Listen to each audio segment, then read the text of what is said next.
Hello guys, आज हम बहुत ही इम्पोर्टेंट चैप्टर करने जा रहे हैं, चैप्टर 2A। तो इसे देखना मत भूलिएगा, क्योंकि इसमें से आपके पेपर में 2 नंबर विकल्पी प्रश्न आते हैं। हाँ, तो आइए शुरू करते हैं अपना चैप्टर बहुपद, चैप्टर 2A। बहुत ही इम्पोर्टेंट क्वेश्चन है, 2 नंबर का आपके पेपर में आता है ना। तो बहुपद क्या होता है, सबसे पहले इसे जानेंगे ना। तो देखिए क्या है। पहला बहुपद। बहुपद का मतलब जिसमें बहुत पद हो। बहुपद का मतलब क्या होता है, बहुत पद। देखिए बहु मतलब बहुत, पद मतलब टर्म्स। इंग्लिश में समझिए टर्म्स। तो जिसमें बहुत ज़्यादा टर्म्स होते हैं, very terms is called is a polynomial ना। तो बहुपद को इंग्लिश में पॉइनोमियल कहते हैं। तो very terms is called polynomial. तो जिसमें बहुपद होते हैं कई प्रकार के, जैसे कि पहला एक पदी बहुपद। कौन सा बहुपद, एक पदी बहुपद। तो देखिए इसके नाम से स्पष्ट है, एक तो मतलब जिसमें केवल एक पद हो, एक टर्म हो। कितने टर्म हो, एक टर्म हो, उसे कहते हैं एक पदी बहुपद। और इंग्लिश में मोनोमियल ना। मोनो का मतलब ही होता है एक। जहाँ भी आपको इंग्लिश में मोनो मिल जाए तो उसका मतलब आप समझ लीजिए कि वो एक की तरफ इंगित कर रहा है। तो एक पदी बहुपद अर्थात मोनोमियल, जिसमें केवल एक पद हो, एक पदी बहुपद कहलाता है। एग्जाम्पल है जैसे 3x 2 5x², 7y। ये देखिए एक पद है ना, एक पद है कि नहीं ये सब। तो यही होता है एक पदी। द्विपदी पे आइए। तो द्वि मतलब बाइनो। जहाँ भी इंग्लिश में आपको बाइनो मिले तो उसका मतलब आपको बताता है कि यहाँ पर कोई दो लोग हैं। तो ऐसे बहुपद जिसमें दो पद हों उसे कहते हैं द्विपदी बहुपद। अर्थात जैसे देखिए 3x+2, ये एक पद हो गया, ये दूसरा पद हो गया। हाँ, बीच में जितने भी प्लस और माइनस के साइन आएंगे, बीच में जितने भी प्लस या माइनस के साइन आएंगे तो उससे आपको एक ज़्यादा ही पद बताना है। जैसे एक साइन इसमें है तो एक से ज़्यादा ही बताएंगे हम, अर्थात 2 बताएंगे ना। तो इसमें भी देखिए एक ही साइन है, अर्थात तब इसमें कितने पद होंगे, 2। तो यही होता है द्वि बहुपद। हाँ, आइए त्रिबहुपद पर चलते हैं। त्रि का मतलब होता है 3, और यहाँ पर जानते थे 2 का मतलब 2। तो त्रि मतलब 3, तो जिसमें 3 पद हो, तो जिसमें 3 पद हो, अर्थात जब 3 पद होंगे तो मतलब 2 साइन मिलेगा। कितने साइन मिलेंगे, 2। वो चाहे दोनों प्लस हो, चाहे दोनों माइनस हो, चाहे एक प्लस हो और एक माइनस हो। तो जैसा कि इसमें दोनों प्लस प्लस है आपका, तो 2 प्लस है तो अर्थात 3 पद होंगे। तो इसलिए इसे कहते हैं त्रिपदी बहुपद। तो 3x² + 2x + 2 ना। आई होप आपको समझ में आ रहा होगा। इसी के साथ पहुंचते हैं अपने शून्य बहुपद। शून्य बहुपद के नाम से ही स्पष्ट हो गया होगा कि इसका मतलब क्या होगा। तो शून्य का मतलब होता है शून्य जिसमें कुछ भी ना हो, अर्थात जिसमें x के आगे का गुणांक जो हो वो शून्य हो। तो देखिए 0x³ -0x और +0, तो इसमें आपका सभी शून्य शून्य है। इसमें भी देखिए सभी शून्य है। तो ETC इसी प्रकार। अब आते हैं रैखिक। देखिए रैखिक के नाम से ही स्पष्ट है, रैखिक अर्थात जिसमें चर पद अर्थात XYZ, A से लेकर Z तक जितने भी अक्षर होते हैं उन्हें हम लोग कहते हैं चर। तो जिसमें चर घात का मान केवल 1 हो। कितना हो, केवल 1 हो। अगर 1 से ज़्यादा गया तो वो रैखिक नहीं होगा। केवल कितना होना चाहिए, इसका शर्त है 1 होना चाहिए, लीनियर होना चाहिए, अकेला होना चाहिए। तो जिसमें चर की घात 1 हो उसे कहते हैं रैखिक बहुपद। अर्थात 3x, देखिए इसकी घात 1 है चर की, यहाँ पर भी 1 है, यहाँ भी, यहाँ भी। तो यही होती है रैखिक बहुपद। और इसी को हम लोग कहते हैं एक बहुपद। कौन सा बहुपद? एक बहुपद, एक चर बहुपद, अर्थात जिसमें चर की घात एक हो उसे कहते हैं एक चर बहुपद या रैखिक बहुपद। दूसरा है द्विघात बहुपद। द्वि मतलब दो, अर्थात जिसमें चर की घात दो हो। तो देखिए, इससे पहले आपका था शून्य बहुपद या त्रिघात बहुपद, लेकिन इसमें घात नहीं था, लेकिन इसमें घात है, यही अंतर है। उसमें द्विपदी था, अर्थात उसमें पद होते थे, लेकिन इसमें हमें घातों को देखना है। जहाँ घात लगेगा घात देखेंगे, जहाँ केवल बहुपद लगेगा अर्थात पद लगेगा तो उसमें केवल पद देखेंगे। इसमें द्विघात बहुपद है जिसमें चर राशि की घात केवल दो हो। कितनी हो?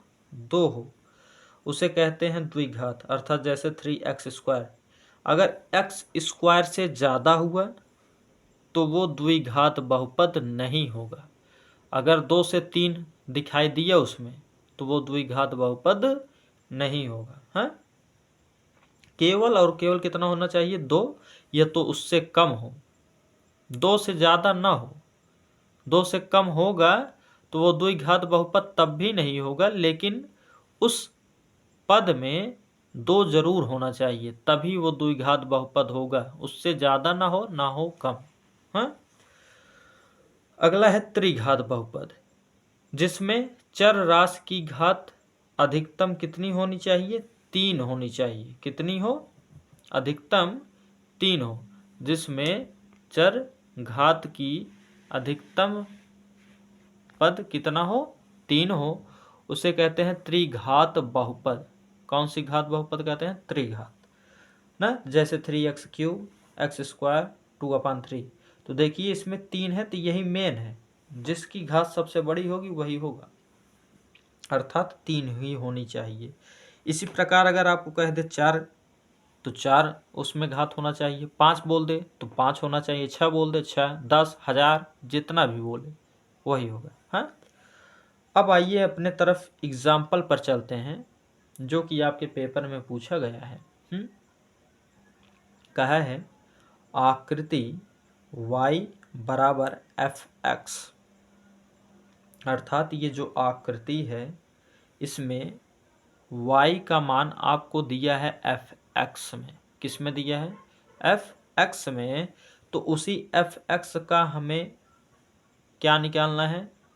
शून्यक निकालना है, अर्थात शून्यक निकालना है कि वो कितने बिंदु पर x को स्पर्श करता है। शून्यक का मतलब कि जो y बराबर fx मान हमें दिया है, वो x जो है, वो रेखा जो है उसे कितने बिंदु पर स्पर्श करती है? किसे? x को। तो आइए देखते हैं इसका पहला सवाल। कौन सा सवाल? पहला सवाल। आइए इसका देखते हैं कि ये कैसे सॉल्व होगा ना। जैसे पहला दिया है, ये देखिए x अक्ष, ये y अक्ष। अब x अक्ष पे कौन सा स्पर्श करता है? वो चाहे धनात्मक में हो चाहे ऋणात्मक में। तो देखिए ये जो टर्म गया है ये x अक्ष को 1 बिंदु और 2 बिंदु पर स्पर्श करता है। कितने? 2। तो अब इसको हम लिखेंगे कैसे? 1, 2 लिख कर बताएंगे और बाकी सब अपना आप समझ लीजिएगा ना। तो जैसे इसको लिखने का तरीका है, लिखेंगे क्योंकि ग्राफ x अक्ष को 2 स्थान या 2 स्थानों पर काटता है, अतः शून्यंकों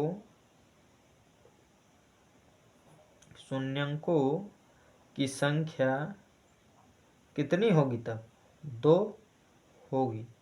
इसी प्रकार आपको लिखना है। अब यहाँ पर क्या कितनी होगी बताइए? ये कितने बार स्पर्श कर रहा है x को? 1 बार। तो लिखेंगे क्योंकि क्योंकि ग्राफ एक्स अक्ष को दो स्थानों पर एक्स अक्ष को एक स्थान पर काटता है, अतः इसका शून्यक 1 होगा। तो आई होप आपको लिखना समझ में आ गया होगा। क्या करना है? कुछ नहीं करना है ना। आप इतना ना लिखना चाहे डायरेक्ट लिख दीजिएगा, क्योंकि यह एक्स अक्ष को 2 स्थान पर काटता है तो इसलिए शून्यक 2 होगा। यहाँ पर 1 काटा है तो 1 होगा। यहाँ पर कितना काटा है? 1 काटा है। ये आप मत लिखिएगा, ये और ये मिलाकर 2 कर दीजिए, क्योंकि वो वाई अक्ष पर है आपका, हमें केवल एक्स अक्ष से मतलब है। तो इसका शून्यक कितना होगा? 1 होगा। कितना होगा? 1। इसी प्रकार इसका अगला क्वेश्चन है, ये आपका चौथा नंबर इसका पार्ट है। इसमें भी आपको वही बताना है कि एक्स अक्ष को कितने बिंदु पर क्या करता है? ये स्पर्श करता है ना। तो बताइए, ये देखिए 1 बिंदु, ये देखिए 2 बिंदु, ये देखिए 3 बिंदु, अर्थात इसका शून्यक आप कितना लिखेंगे? तो शून्यक आप लिख देंगे कितना है? 3 है ना। तो इसी प्रकार इसका 5वां पार्ट आपका है, ये आपका वाई अक्ष, ये आपका एक्स अक्ष। हाँ, उसके बाद ये क्या किया है? इसी प्रकार इस रेखा को देखिए ऐसे ऐसे ऐसे ऐसे किए है। तो बताइए एक्स अक्ष को कितने पर काट रहा है? ये 1 2 3 4, अर्थात इसके शून्यक जो होंगे वो कितने होंगे? 4 होंगे। तो यहाँ पर लिख देंगे शून्यक बराबर कितना? 4 है ना। इसी प्रकार आपका लास्ट क्वेश्चन जो है, हाँ, आपका लास्ट क्वेश्चन जो है ये है आपका, ये पूरा गोला कर दिया है। अब बताइए कितने अक्ष पर काट रहा है? 1 और 2, अर्थात इसका शून्यक कितना निकलेगा आपका? शून्यक बराबर हो गया 2। हाँ, तो इसी प्रकार से आपका पहला एग्जाम्पल समाप्त हुआ। अब आइए चलते हैं एग्जाम्पल नंबर 2 की तरफ, जो कि एग्जाम्पल नंबर 2 आपका 2019 में पूछा है। हाँ, तो एग्जाम्पल नंबर 2 है ऐसे, ये और ये ऐसे होकर ऐसे गया है ना। ये वाई अक्ष, ये एक्स अक्ष, और ये आपका एक्स डैश, ये आपका वाई डैश। तो इसमें हमें क्या बताना है? तो आइए प्रश्न पढ़ते हैं। प्रश्न आपसे कहा है y बराबर आपका क्या है? f ऑफ x है, का ग्राफ दिया गया है, तो fx के शून्यंकों की संख्या बताइए। इसी की शून्यंक की संख्या बतानी है। तो बताइए fx अर्थात x अक्ष पर कितना काटता है? 1 2 3, अर्थात fx की शून्यंक की संख्या कितनी हो जाएगी? 3 हो जाएगी। तो यही आपका ऑप्शन सही है। ऑप्शन आपका दिया है पहले में 1, दूसरे में आपका दिया है 3, और तीसरे में आपका दिया है कितना? 2, और चौथे नंबर में आपका दिया है कितना? 4। तो ये ऑप्शन आपका सही है। और आया किस में है? ये 2019 में आया है। और कौन से सेट में? बीबी सेट में ना। तो इसलिए हमने आपको बताया कि ये चैप्टर आपके लिए क्या है? इम्पॉर्टेंट है। इसी प्रकार इसका अगला एग्जाम्पल है एग्जाम्पल नंबर 3। तो एग्जाम्पल नंबर 3 है कि एक द्विघात बहुपद के अधिक से अधिक शून्यंकों की संख्या होगी। हाँ, क्या कहा है? एक द्विघात बहुपद के अधिक से अधिक शून्यंकों की संख्या होगी। ये भी आपका 2019 के एवी सेट में पूछा गया है। है ना। कहा है एक द्विघात बहुपद है, जैसे कि 3x² + 7 है, ये द्विघात बहुपद है ना। तो इसका कहा है कि अधिक से अधिक कितने शून्यंक होंगे। तो जब दो ही पद है तो अर्थात दो शून्यंक। कितने शून्यंक? दो शून्यंक। तो यही आंसर आपका। हाँ, खत्म। इसी प्रकार का क्वेश्चन आपको पूछा है। अब फिर देखिए अगला क्वेश्चन 2020 में पूछा है, एग्जाम्पल नंबर 4। एग्जाम्पल नंबर 4 आपका जो है वो कहा है कि चित्र में प्रदर्शित बहुपद के ग्राफ के आधार पर बहुपद के शून्यंक होंगे ना। तो ये आपका चित्र है, ये x, ये y, ये x डैश और ये आपका y डैश, ये है। और आपका चित्र बना है ऐसे, ये ऐसे गया है, ऐसे गया है, ऐसे गया, ऐसे गया ना। तो x अक्ष को यहाँ पर काटा, यहाँ पर काटा, यहाँ पर काटा, यहाँ पर काटा। तो कितने संख्या होंगे शून्यंक? 4 होंगे। कितने शून्यंक होंगे? 4 होंगे। तो आई होप आपको समझ में आया होगा। अब आपका आता है प्रश्नावली 2A। क्या आता है? प्रश्नावली 2A। हाँ, तो प्रश्नावली 2A का पहला सवाल है, यही आपको शून्यंक बताना है ना। तो पहला सवाल ये आपका है, ये x अक्ष x डैश हो गया, ये y अक्ष और ये आपका y डैश हो गया ना। तो इसमें आपका ये चित्र बना है और कहा है कितने शून्यंक है। तो बताइए, एक बिंदु पर काटा है तो f ऑफ x का शून्यंक कितना हो गया? 1 हो गया ना। तो यही आपका क्या हुआ? फाइनल आंसर हुआ ना। अब इसी के साथ बढ़ते हैं इसके अगले सेकंड पार्ट पर, जिसमें से 6 पार्ट हैं। तो इसी के साथ चैप्टर समाप्त हो जाएगा। इसका दूसरा पार्ट आपका है, ये आपका हो गया चित्र x, ये y और ये y डैश, ये x डैश ना। और आपका चित्र बना है ऐसे। तो बताइए y अक्ष को ये x अक्ष को किसी बिंदु पर स्पर्श किया है? तो नहीं किया है, अर्थात इसका f ऑफ x बराबर शून्यंक कितना हो जाएगा? 0, क्योंकि हमें x अक्ष पर स्पर्श करना चाहिए तभी शून्यंक होगा, नहीं तो 0 होगा। इसी का तीसरा पार्ट आपका है, ये आपका है एक चित्र फिगर है और ये आपका इधर ये फिगर है ना। और इसे क्या किया? ऐसे घुमाया है ना, ऐसे। तो कितने शून्यंक? केवल x अक्ष को एक बिंदु पर स्पर्श कर रहा है, अर्थात f ऑफ x शून्यंक कितना हो जाएगा? 1 हो जाएगा। तो इसी प्रकार ये तीसरे का आंसर आपका है ना। आइए इसका फोर्थ पार्ट करते हैं। फोर्थ पार्ट आपका क्या है?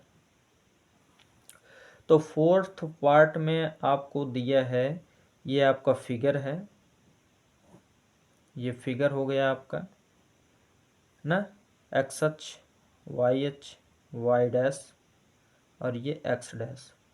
तो फिगर आपका ऐसा है। तो बताइए कितने बिंदु पर इसे स्पर्श किया है? ये फर्स्ट, ये सेकंड, अर्थात f of x equal to 2। तो कितने शून्यंक है? 2 शून्यंक है ना। तो इसी तरह ये आपका चैप्टर हुआ समाप्त, और जो आपका 2 बचा है उसे आप अपने किताब से कर लीजिएगा। तो इतनी ही सरल चैप्टर थी। इसी के साथ चैप्टर आपका समाप्त होता है। अगर बच्चों मेरा वीडियो अच्छा लगे तो ज़्यादा से ज़्यादा इसे शेयर कर दीजिए, और चैनल सब्सक्राइब ना किए हों तो सब्सक्राइब कर दीजिए, क्योंकि 2 महीने में हम पूरा आपका 10th मैथ कोर्स कंप्लीट करेंगे। और ये जो हम पढ़ा रहे हैं आपकी, ये न्यू बुक की है। कौन सी बुक है? न्यू बुक की है, जो नए सिलेबस के अनुसार आपका लॉन्च किए हैं बोर्ड वालों ने। तो इसी के साथ थैंक यू।